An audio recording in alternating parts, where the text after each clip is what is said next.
अस्सलाम वालेकुम। जी बेटे, आज का जो आपका टॉपिक है वो है रीड ओनली मेमोरी, रोम। ठीक है, रोम का मतलब क्या है? रोम का मतलब है रीड ओनली मेमोरी। ठीक है, कोई भी इंस्ट्रक्शंस जो रोम में लिखी जाती हैं उनको हम सिर्फ रीड कर सकते हैं। ठीक है, जो भी इंस्ट्रक्शंस रोम में यानी रीड ओनली मेमोरी में लिखी जाती हैं उन इंस्ट्रक्शंस को हम सिर्फ रीड कर सकते हैं, लेकिन हम उनको चेंज नहीं कर सकते और उनको डिलीट नहीं कर सकते। यानी हमारे लिए ये पॉसिबल नहीं होता कि रोम में लिखी गई इंस्ट्रक्शंस या इंफॉर्मेशन को हम री राइट कर सकें, यानी उनमें कोई भी तब्दीली ला सकें। ये इंस्ट्रक्शंस सिर्फ एक दफ़ा लिखी जाती हैं। जो भी डाटा, जो भी इंस्ट्रक्शंस रोम में स्टोर की जाती हैं वो सिर्फ एक दफ़ा की जाती हैं और वो परमानेंटली स्टोर की जाती हैं। ठीक है, अगर आपकी पावर स्विच ऑफ हो जाए तो जो भी इंस्ट्रक्शंस रोम में स्टोर होती हैं वो लॉस नहीं होती, यानी वो गायब नहीं होती। ठीक है, जिसकी वजह से रोम को हम नॉन वॉलेटाइल मेमोरी बोलते हैं। ठीक है, हमने पहले रैम पढ़ा था। RAM is a random access memory और वो वॉलेटाइल मेमोरी थी क्योंकि उसमें जो भी इंस्ट्रक्शंस लिखी जाती थी वो जैसे ही बिजली कट ऑफ होती थी आपकी वो इंस्ट्रक्शंस जो हैं वो गायब हो जाती थी। लेकिन रोम का केस इससे अलग है। रोम में जो भी इंस्ट्रक्शंस लिखी जाती हैं अगर बिजली चली भी जाए तब भी वो इंस्ट्रक्शंस जो हैं वो आपके पास सेव रहती हैं, मेमोरी में मौजूद रहती हैं। ठीक है, अच्छा, तीसरी बात इन्होंने कही कि रोम में जो भी इंस्ट्रक्शंस लिखी जाती हैं वो मैन्युफैक्चरर लिखता है, यानी जिसने कंप्यूटर बनाया है इनिशियली उसने रोम के अंदर, उस वक़्त प्रोग्रामर ने रोम के अंदर जो भी इंस्ट्रक्शंस लिख दी वो वहाँ परमानेंटली स्टोर हो जाएंगी। ठीक है, जब आप कंप्यूटर को स्विच ऑन करते हैं, अपने कंप्यूटर का बटन दबाते हैं, उसे बिजली देते हैं तो रोम के अंदर लिखी गई जो हदायत होती हैं वो ऑटोमेटिकली मेमोरी में लोड हो जाती हैं। ठीक है, जब वो ऑटोमेटिकली कंप्यूटर मेमोरी में लोड हो जाती हैं तो उसको हम क्या बोलते हैं? उसको हम रोम बायोस बोलते हैं। बायोस का मतलब होता है बेसिक इनपुट आउटपुट सिस्टम्स।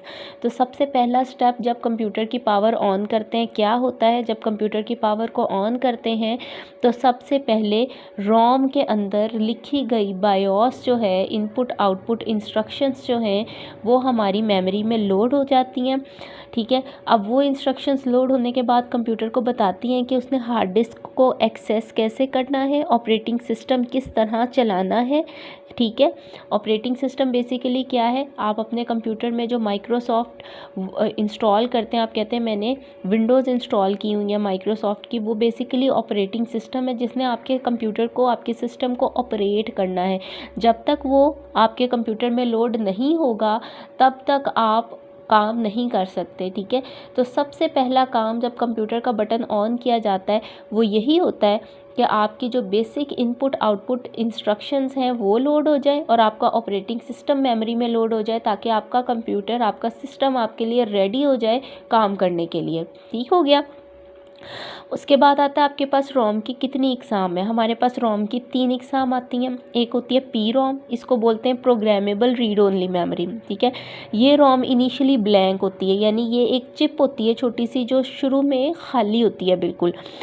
कोई भी यूज़र या कोई भी मैन्युफैक्चरर अपना डाटा और प्रोग्राम इस पर लिख सकता है बाय यूजिंग स्पेशल डिवाइसेस। कुछ ख़ास किस्म की डिवाइसेस होती हैं, उनकी मदद से हम इस पर अपना डाटा लिख सकते हैं। हम एक प्रोग्राम अपने पास लिखते हैं, हमारे पास लैंग्वेजेस होती हैं उसमें हम प्रोग्राम लिखते हैं और ख़ास तरह की डिवाइसेस को इस्तेमाल करते हुए अपनी पी रोम चिप के ऊपर उस प्रोग्राम को डाल देते हैं। इसको बर्न करना कहते हैं। ठीक है, उसके बाद ये कहता है कि यूज़र डाटा और इंस्ट्रक्शंस पी रोम पे सिर्फ एक दफ़ा लिख सकता है। जब एक दफ़ा उस पर लिख दी उसके बाद उसको मिटा के दोबारा से नहीं लिखा जा सकता। यानी अगर आपसे गलत इंस्ट्रक्शंस या गलत डाटा लिख दिया गया तो ये इम्पॉसिबल है कि आप उस पर से डेटा रेज करके दोबारा लिखें। ठीक है, क्योंकि वो एक दफ़ा ही लिख सकते हैं हम उस पर, और अगर कोई गलती आ जाए तो पी रोम आपकी वेस्ट हो जाएगी, फिर आप नई पी रोम पे डेटा लिखेंगे।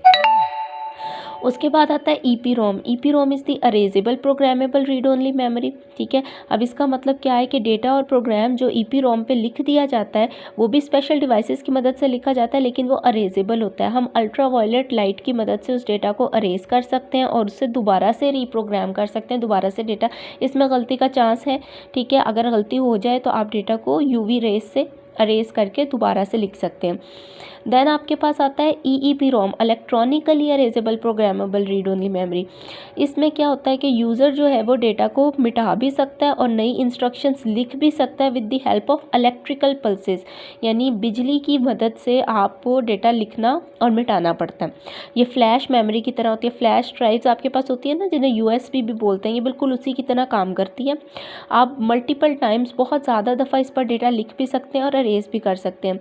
और ज़्यादातर इसको बायोस, ये जो बेसिक इनपुट आउटपुट सिस्टम आपकी इंस्ट्रक्शंस होती हैं उनको स्टोर करने के लिए यूज़ किया जाता है, ठीक है। और इनको अपडेट भी इसके कंटेंट्स किए जा सकते हैं, यानी आपने एक दफ़ा एक EEPROM डबल EEPROM जो है आपने कंप्यूटर के मदरबोर्ड पे लगा दी, अब आप सर्किट से उतारे बगैर भी उसको अपडेट कर सकते हैं, उसमें से डेटा रिमूव या ऐड कर सकते हैं।